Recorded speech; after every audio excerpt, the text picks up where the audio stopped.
নমস্কার বন্ধুরা, এখন আমি এসেছি ২৪ পরগনার ভ্রমণ মানচিত্রে একটি উল্লেখযোগ্য নাম ভগবতপুর কুমির প্রকল্প। এটি ২৪ পরগনার পাথর প্রতিমা ব্লকের একদম শেষ সীমানায়। এখানে একটি ক্রোকোডাইল প্রজেক্ট আছে।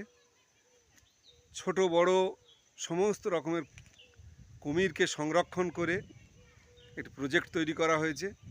১ ফুট মাপের কুমির থেকে শুরু করে প্রায় ১০ থেকে ১২ ফুটের কুমিরও এখানে রয়েছে। আমি আপনাদের পরবর্তীতে এই ধীরে ধীরে ক্রোকোডাইল প্রজেক্টের কিছু অংশ আপনাদের দেখানোর চেষ্টা করছি। ভগবতপুরে আসার পর একটি ছোট গ্রাম্য পরিবেশে একটি সংরক্ষিত এলাকার মধ্যে দেখতে পাবেন এই ক্রোকোডাইল প্রজেক্ট। প্রবেশের সঙ্গে সঙ্গেই প্রথমেই পড়বে এই কুমির প্রকল্পের প্রবেশের জন্য একটি ছোট্ট টিকিট কাউন্টার। এখান টিকিটের মূল্য ৩০ টাকা জনপ্রতি, শিশুদের জন্য ২০ টাকা। টিকিট কাটার পর এগিয়ে চললাম ক্রোকোডাইল সংরক্ষণ স্থলের দিকে। ছোট ছোট পরিখার মধ্যে বিভিন্ন বয়সের কুমির মামাকে দেখতে পাবেন। দেখুন, শীতের সকালে শীতল জলের কষ্ট ভুলতে কুমিরটি সূর্যালোকের উত্তাপ গ্রহণের জন্য একটু ছোট্ট নড়াচড়ায় মগ্ন। কয়েকটি তো আবার জল থেকে ডাঙায় উঠেই পড়েছে। বড় মাছ, ব্যাঙ, ছোট সাপ এবং ছোট জলজ প্রাণীও এদের খাদ্যাভ্যাসের মধ্যেই চলে আসে। পূর্ণবয়স্ক কুমির মামারা মাঝারি আকারের স্তন্যপায়ী প্রাণী, তাছাড়া ইঁদুর, ছোট হরিণ, বড় মাছ, কচ্ছপ, বুনো শুয়োর, জেব্রা, মহিষ, এমনকি মাঝে মধ্যে অন্য কুমিরও খেয়ে ফেলে। ২ বছর বয়সকালের কুমিরকে আপনারা দেখতে পাচ্ছেন।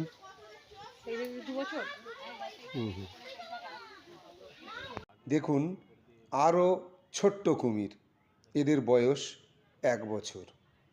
এদের খাদ্য সাধারণত খুব ছোট্ট পোকামাকড়, জলজ প্রাণী, ফড়িং, ঝিঁঝি পোকা, ছোট মাছ, ব্যাঙাচি, কাঁকড়া ও ছোট্ট শামুক।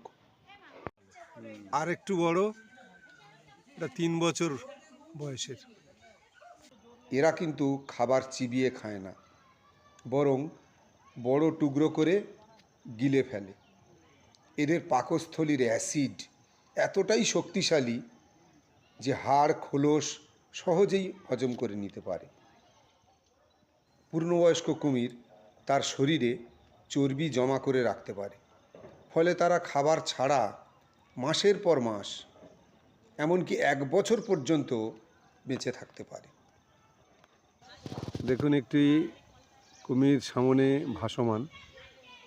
যারা এই কুমিরের খাদ্যাভ্যাস, কুমিরের জীবনী, কিভাবে তারা বেড়ে ওঠে এ বিষয়ে কোনো অভিজ্ঞতা নিতে চান বা এই সৌন্দর্য উপভোগ করতে চান, তারা অবশ্যই এই ভগবতপুর কুমির প্রকল্প আসতে ভুলবেন না। দেখুন, এটা কিন্তু ঘোড়ার ডিম নয়, এটা কুমিরের ডিম। যে কুমিরগুলোকে দেখালাম আপনাদের, সেই কুমিরেরই ডিম।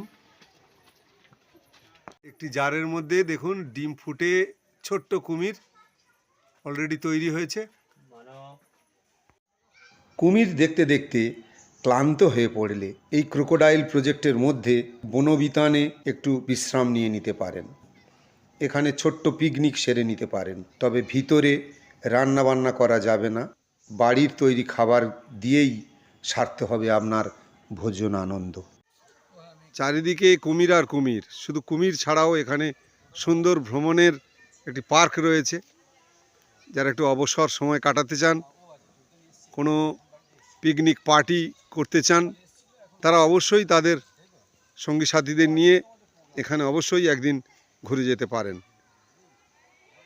২৪ পরগনার পাথর প্রতিমা ব্লকের এই ভগবতপুর কুমির প্রকল্প, কাকদ্বীপ হয়ে পাথর প্রতিমা আসতে পারেন, অথবা রামগঙ্গা দিয়ে সরাসরি একটি খেয়া পার করে পাথর প্রতিমা ব্লকে এসে এবং সেখান থেকে ভগবতপুর কুমির প্রকল্প একবার ঘুরে যেতে পারেন।